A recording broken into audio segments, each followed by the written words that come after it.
Hello সবাইকে আসসালামু আলাইকুম। অনেক দিন পরে welcome back to the channel naturally Nafisa. প্রথমেই ক্ষমা চেয়ে নিচ্ছি, অনেক কারণে আসলে ব্লগ এখন আর দেয়াই হচ্ছে না।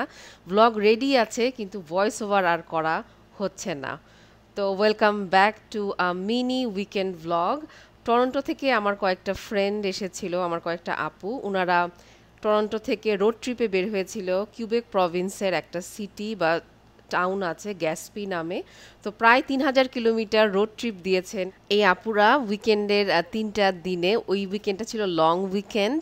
তো টরন্টো ফেরার পথে ওনারা অটোয়াতে একটু থামবে, অটোয়ার টিউলিপ ফেস্টিভ্যালটা ওনারা দেখতে আসবে। তো হ্যাঁ, এই ব্লগটা আসলে মে মাসের মাঝামাঝি, মে মাসের 16 তারিখে টিউলিপ ফেস্টিভ্যালের একটা ব্লগ কিন্তু আমি অলরেডি পোস্ট করেছি, বাট ওই ব্লগে আমি টিউলিপ ফেস্টিভ্যাল পুরোটা কভার করতে পারি নাই। আপনাদেরকে বলেছিলাম এই সাইডটা আপনাদেরকে দেখাই নাই। এখানে অনেক খাবারের গাড়ি ছিল, ওই ফুড ট্রাকগুলা, তারপরে টিউলিপ গার্ডেনটা তো অনেক বড়। আপনাদেরকে আজকে সব কিছু দেখাবো। যারা আমাকে নতুন দেখছেন চ্যানেলটা প্লিজ সাবস্ক্রাইব করবেন, লাইক কমেন্ট শেয়ার করবেন। ফেসবুক ইনস্টাগ্রাম সব কিছুতে আমার আইডি সেম, ন্যাচারালি নাফিসা। তো এই যে দেখেন, আজকে গাড়ি থেকে আপনাদেরকে টিউলিপ ফেস্টিভ্যালটা দেখাচ্ছি। লাস্ট ব্লগে ন্যাচারালি নাফিসা টিউলিপ ফেস্টিভ্যাল লিখলেই আপনারা অনেকগুলো পেয়ে যাবেন। এই বছরেও আমি কিন্তু একটা ড্রপ করেছি টিউলিপ ফেস্টিভ্যাল। মে মাসে মাত্র 2 সপ্তাহের জন্য হয়। এটা ছিল একদম শেষের কয়েকটা দিনের টিউলিপ ফেস্টিভ্যাল, শেষ উইকেন্ড। এই উইকেন্ডের পরই টিউলিপ ফেস্টিভ্যাল শেষ। এই যে দেখেন, ফুলগুলো একদম মরে গিয়েছে। আপনারা যদি দুইটা ব্লগ কম্পেয়ার করেন তাহলে দেখতে পারবেন যে খুবই কম সময়ের জন্য ফুলগুলো ফুটে, মাত্র 2 সপ্তাহের জন্য। এবং অটোয়ার এই টিউলিপ ফেস্টিভ্যালটা খুবই ফেমাস। মানে এটা ফ্রি এন্ট্রি একদম। নায়াগ্রা ফলসে একটা কিন্তু ফার্মের মতো আছে, তো ওখানে আবার $25 দিয়ে এন্ট্রি করতে হয়। কিন্তু আমাদের এই টিউলিপ ফেস্টিভ্যালটা খুবই সুন্দর এবং নামকরা এবং ফ্রি। তো আপুদেরকে আমি ঘুরে ঘুরে দেখাচ্ছি। আমি আজকে ওনাদের জন্য একটা ট্যুর গাইড হয়ে গিয়েছি। তো আমার কাছে খুবই মজা লাগতেছিল, কারণ আমি নিজেই অটোয়াতে নতুন। বাট তারপরেও আমি চেষ্টা করেছি ওনাদেরকে ঘুরিয়ে ঘুরিয়ে দেখাতে, ছবি তুলে দিয়েছি। আমার কাছেও বেশ মজা লাগতেছিল।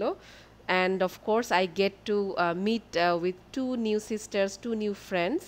তো এটা হলো টরন্টো বেসড একটা women networking group, Sis Sunshine Inspires Strength. যারা আমাকে ফলো করেন তারা লাস্ট ইয়ারে দেখেছেন আমি মন্ট্রিয়ালে গিয়েছিলাম।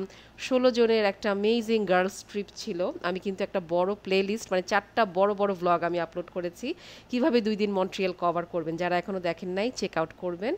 তো ওই গ্রুপেরই আপুরা আজকে 3জন এসেছেন। ওনারা আরেকটা ট্যুর করলেন। মাঝে মাঝেই এই গ্রুপ থেকে বিভিন্ন রকম ট্যুর হয়। তো এই গ্রুপের আসলে এইম হলো যে লাইক মাইন্ডেড ওমেনরা নেটওয়ার্কিং করবে। আপনি স্টুডেন্ট হতে পারেন, কর্মজীবী হতে পারেন, সিঙ্গেল হতে পারেন, ম্যারিড হতে পারেন, কিডস মানে উইথ কিডস হতে পারেন, কোনো সমস্যা নাই। Just find your like minded friends and hang out.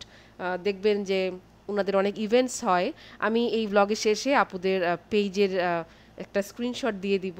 তবে হ্যাঁ, ওনাদের একটা গ্রুপও আছে। সেই গ্রুপে জয়েন করতে হলে কিন্তু আপনাকে বেশ কিছু প্রশ্ন করা হবে, কারণ এটা খুবই সেফ একটা গ্রুপ মেয়েদের জন্য। So which is reasonable. তো কথা বলতে বলতে আপনাদেরকে কিন্তু অটোয়া ফেস্টিভ্যাল, টিউলিপ ফেস্টিভ্যালটা দেখাচ্ছি আমি। ফটো বুথ ছিল এই জায়গাটাতে, আমি আসলেও আসি নাই। সো আমার কাছে বেশ ভালো লাগছিল। এখানে দেখেন খুব ইন্টারেস্টিং একটা জিনিস, এখানে খুব সম্ভবত ইয়োগা করছে। বৃষ্টি ছিল সেই দিন, সবাই রেইনকোট পরে এই ম্যাটের মধ্যে ইদার ইয়োগা করছে, অথবা এটা ওই যে হাসে না সকালবেলা, ওরা সবাই হাসতেছিল। আমি মিউজিক ছিল তো এই জন্য আমি মিউট করে দিয়েছি। তো আপুকে ঘুরাই ঘুরাই দেখালাম। খুবই অল্প সময় ছিল, মাত্র 1-1.5 ঘন্টার জন্যই ওনারা ছিল। তারপর আমরা বেশ গল্প করেছি। তাড়াহুড়াতে আমি কিছুই আনতে পারি নাই। মানে ঘুম থেকে উঠে জাস্ট আমি সবার জন্য একটা করে গ্রিল পানিনি বানাই নিয়ে আসছি। আপুরা বলছে যে খুব মজা হয়েছিল। I am glad they enjoyed it. আর এই যে দেখেন ফুলগুলোর অবস্থা দেখেন, মানে কি বলবো যে আমার নিজেরই খারাপ লাগতেছিল। এই সেম জায়গাতে কিন্তু আমার ব্লগ আছে, আপনারা প্লিজ অবশ্যই এই ব্লগটা দেখবেন, তাহলে কম্পেয়ার করতে পারবেন। তো এই যে আমি একটু ছবি তুলে দিচ্ছি।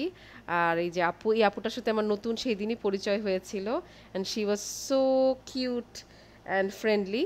তো এই যে আমরা সবাই মিলে, এখন আপু বললো যে ঠিক আছে তোমার সাথে আমরাও একটু নেটওয়ার্ক করি, অটোয়াতে একটু ঘোরাফেরা করি। তো কথা বলতে বলতে হঠাৎ করে মনে হলো যে আমাদের এখানে তো একটা চায়ের দোকান আছে, যদিও টরন্টোর মানুষদেরকে কিন্তু আমাদের অটোয়াতে কখনোই স্যাটিসফাই করানো যাবে না। বাট তারপরেও আমার কাছে এই চায় টক্স, এই রেস্টুরেন্টটা আমার সবসময় ভালো লাগে। তো আমি নিয়ে আসছি এবং আপুরাও খুব পছন্দ করেছে এই রেস্টুরেন্টের এনভায়রনমেন্ট বলেন, অ্যাম্বিয়েন্স অ্যান্ড অফকোর্স খাবারগুলো তো অবশ্যই। তো একটা এখানে ছোট্ট একটা কি বলবো ঠেলা গাড়ির মতো ছিল, আপু এখানে ছবি তুলতেছিল, আমরা সবাই মিলে একটু বসে গল্প করলাম। আমাদের যেই গ্রুপটা আছে, I consider my self now A part of this networking group, তো আমরা গল্প করছিলাম। অটোয়াতেও এখানে আমাদের কয়েকটা মেয়ে আছে, তো আমি টাইম টু টাইম ওদের সাথে কন্ট্যাক্ট করি। তো আপুদেরকে গল্প করতেছিলাম। আর চাটাও সেদিন খুব মজা ছিল, আদা এলাচের চা। আর ব্রেড পাকোড়াটা আমি সবসময় ওদের নেই, আমি আপনাদেরকে আগেও দেখিয়েছি, চিজ ব্রেড পাকোড়া। সেই দিন উৎসব সিনেমাটা দেখতে গিয়ে আমার ফ্রেন্ডের সাথে কথা হলো।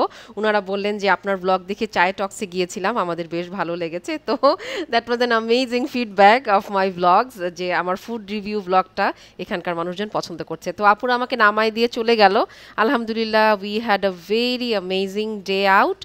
তো কেমন লাগলো জানাবেন আজকের এই ছোট্ট ব্লগটি। তো এখানে আমি স্ক্রিনশটটা দিয়ে দিচ্ছি আমাদের গ্রুপের। বাই বাই, আসসালামু আলাইকুম।